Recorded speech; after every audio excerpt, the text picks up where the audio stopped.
就是我在路上走的时候，我突然听到了底下传来的声音，定睛一看，居然是一只小猫。我试试。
经过了一番思想斗争，我最终说服了我自己。行，我下来吧。摸吧，嘿，压力呀！不是我养，我马上给拖了以后我就被捉了，我想被捉上来。我补了的，可以，要不你帮我慢点我掉不上，你帮我拉补。我补了可，往下。其实这里地上有很多的小石块，我的手已经有点轻微被划破了，但是我心里一直想的是，我一定要把它救上来。对于他而言，我这受的一点皮外伤不算什么。哎呀，好，上来。哎呀，哎呀，啊，哎呀，太好了，上来了。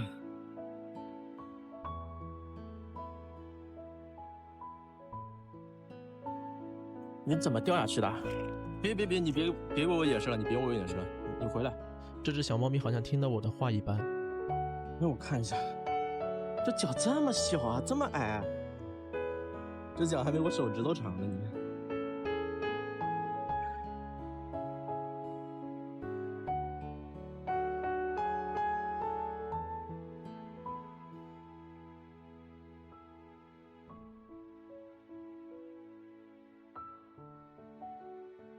他在这多久了？在这好几天了吧？好几天啊！哇，哎，我今天早上我看到他在那个洞里，我把他救上来了。他老是都在这个地方。对，一个人啊。这样没好。不是你在这卧着，车碰着你了，可知道？你这个都在这，很可怜人。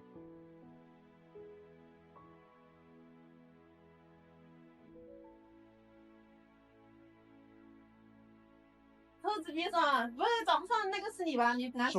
是的，好吧，好的，那个有点那个，也感冒，肠胃不好，有点满。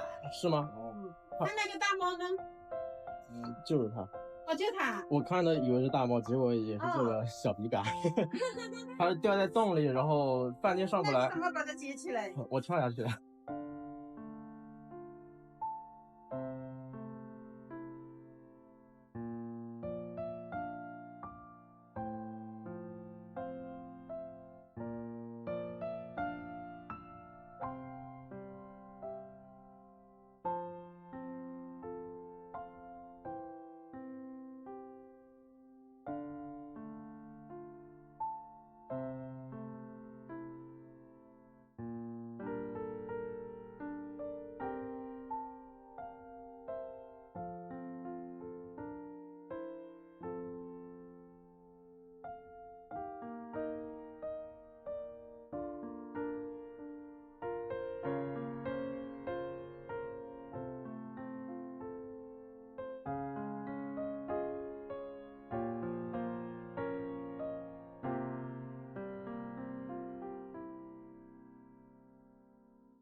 后来经过了我们的讨论，我们给他取了个名字，叫做诺诺。随后我们给他准备了早饭，但是他在上面转了半天，就是不吃。随后我们以为他渴了，想喝水。后来才发现他是没洗脸，他只有洗完脸之后，他才愿意吃饭。这个最近晚上拱我。他不是拱你，他也知道他要擦。对呀，他也知道他要擦。然后自己舔不到，你就只放在他脸面前，他就拱过来了。他知道了。我昨天给他擦的时候，反复跟他说过了，我拿纸的时候就是给你擦脸，然后他今天你放在他面前，他就自己拱过来了。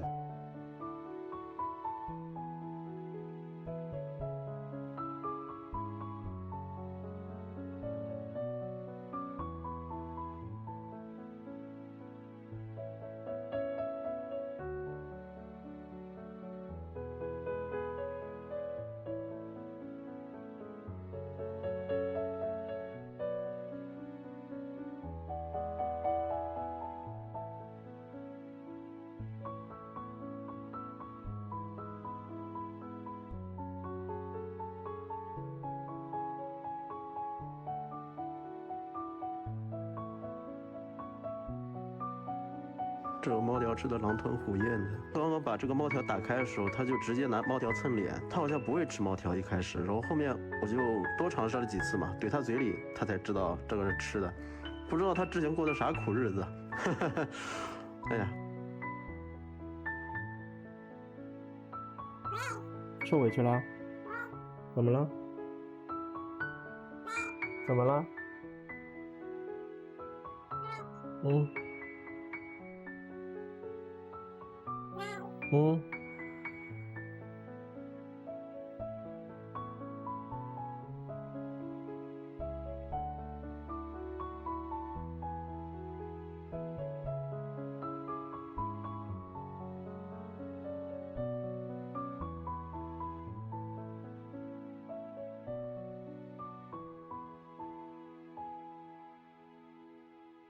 哎呀，他说，矮脚胸口都是平的，没摸出来，好像跟普通的胸口没多大区别。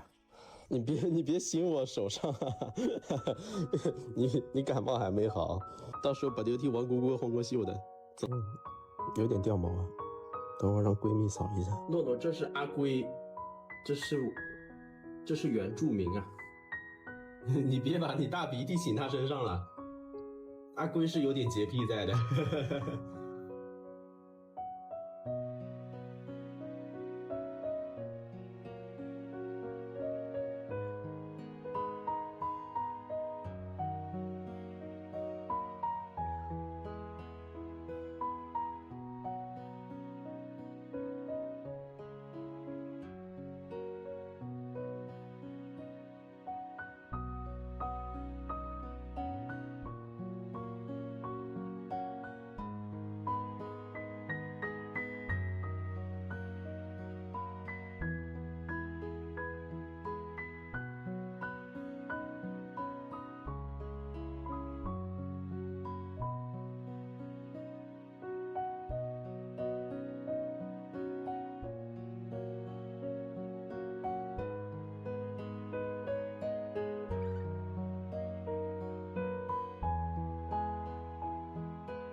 诺诺过来。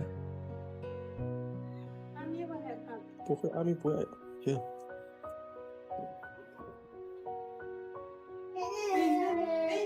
小猫咪很乖的，要不要跟它玩一下呀？轻轻啊，你要轻轻的碰它，好不好？小猫咪可爱吗？摸摸头。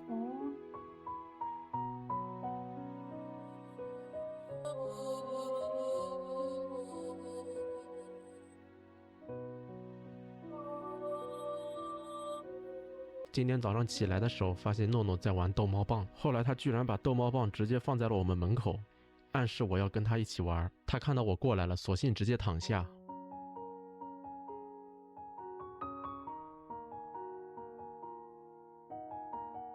昨天晚上去买了很多的玩具，不仅仅是逗猫棒，还有这个球。好吧，他好像不喜欢这个球，或者他没有 get 到他的玩法。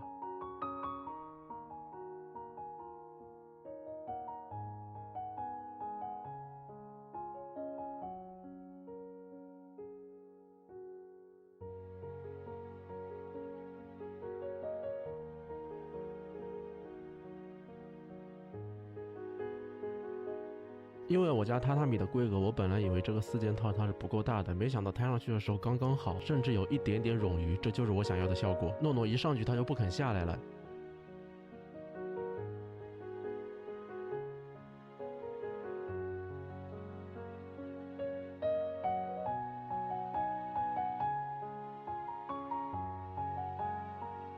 这是刚给诺诺救下来之后那一天买的快递，现在一股脑全到了。生活用品太多了，导致差点放不下。